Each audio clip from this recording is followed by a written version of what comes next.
Après 2 semaines de course, 38 des 39 skippers sont dans l'hémisphère sud et maintenant c'est ligne droite vers Bonne-Espérance. Salut tout le monde et bienvenue pour une nouvelle vidéo sur Gothic Sailing. Aujourd'hui, votre deuxième numéro du VG Recap va retracer une semaine plus rapide mais aussi moins casse-bateau, malgré le passage du Cap Vert et du Poteau Noir. Si mon contenu vous plaît, n'hésitez pas à vous abonner, à liker, à partager et à venir me suivre sur mes réseaux, Facebook, Instagram et TikTok. Les liens sont comme d'habitude en description.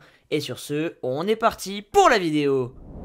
Si la première semaine avait été marquée par une litanie d'avaries dès le départ de la course, la deuxième fut beaucoup plus calme et ce n'est pas pour déplaire aux marins.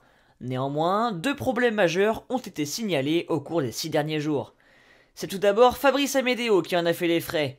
En effet, une importante fuite d'huile est apparue sur le système hydraulique de la quille, ce qui a obligé le skipper de Nexans Wewise à s'employer afin de faire repartir son bateau.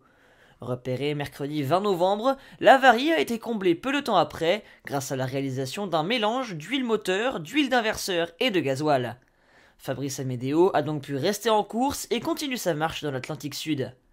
Autre alerte samedi matin, plus inquiétante cette fois, et concernant un favori de la flotte, c'est le skipper de Charal, Jérémy Bayou, qui a révélé avoir pris un gros coup sur le genou qu'il a désormais du mal à plier. S'il parvient à faire ses manœuvres de voilure, tant bien que mal, il a néanmoins confié être un peu angoissé par cette blessure. Positif aussi du côté de Louis Burton, le skipper de Bureau Vallée 3, est parvenu à combler l'avarie qu'il a subie en première semaine, au prix de très nombreuses heures de travail. Son bateau a réussi à retrouver une intégrité structurelle et Burton a repris sa route à la poursuite de la tête de course. A noter également, le skipper suisse de toute goutte, Oliver Heer, a purgé sa peine. Ayant débarqué une voile de son bateau sans autorisation préalable au départ de la course le 10 novembre dernier, il avait écopé pour cela d'une pénalité de 2 heures qu'il a effectuée en fin de nuit dernière. Oliver a donc pu tranquillement reprendre sa route vers les mers du Sud. Ainsi, pas d'abandon et assez peu d'avaries déclarées sur cette deuxième semaine, ce qui a permis l'intensification de la course. Passé ces 2 problèmes, un point sur la progression de la flotte qui est désormais en quasi-totalité dans l'océan Atlantique Sud, après avoir passé l'équateur en fin de semaine dernière. À la faveur d'une meilleure traversée du Poteau Noir que ses principaux concurrents, c'est Thomas Ruyant, le Dunkerquois de Vulnérable, qui est entré le premier dans l'hémisphère sud, suivi de Charlie Dalin et de son coéquipier Sam Goodchild. Si les 16 premiers ont passé la latitude équatoriale durant le 11e jour de course, il a fallu 1 ou 2 jours supplémentaires pour les autres concurrents. Seul Xabi Verwech, le skipper hongrois de New Europe qui s'est arrêté aux Canaries pour réparer lors de la première semaine, est toujours pour l'instant dans l'hémisphère nord. Autre aspect de cette fin de deuxième semaine, c'est la vitesse des bateaux. En effet, les conditions, qui sont depuis quelques jours particulièrement idéales pour les bateaux à foils, ont vite fait voler en éclats le record de distance parcouru par Nicolas Lundven lors de la première semaine.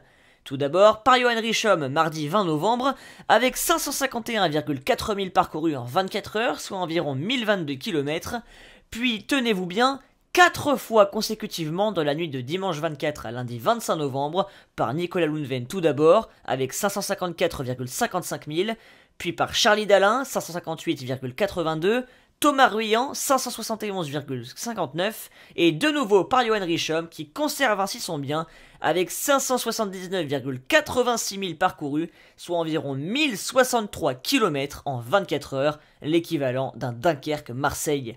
Autant vous dire que les alizés mettent les foilers dernier cri dans les meilleures conditions, la flotte étant parvenue à se servir d'une petite dépression le long des côtes brésiliennes, comme d'une propulsion afin d'entamer une route directe vers Bonne-Espérance et les mers du Sud.